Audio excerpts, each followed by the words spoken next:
Assalamualaikum warahmatullahi wabarakatuh. Wilujeng enjing pamiarsa, tepang deui sareng sim kuring Siti Nurjana.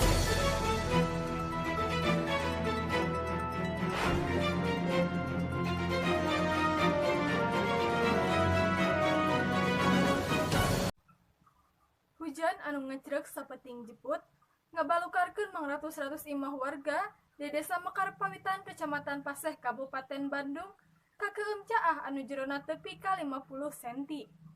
Saestuna, caah remen ngeuem paimahan warga di eta lolobok upama hujan ngecrek dina waktu anu lila.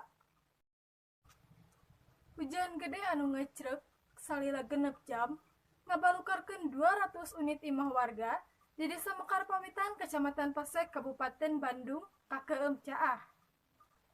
Kata caah anu jerona tepi ka 50 cm teh karandapan alatan nimpasna walungan tarik kolot anu henteu mampu nampung debit cai anu sakitu rongkahna. Eta caah teh ngabalukarkeun kagiatan warga jadi gejed. Warga anu boga karep iinditan kapaksa mentasan caah sangkan bisa keluar ti paimahan.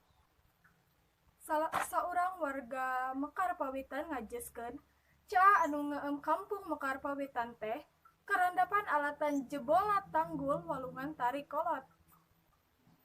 Saestuna, warga Mekar Pawitan teh ngarasa wegah kudunya hareupan musibah caah anu narajang meh saban tauna.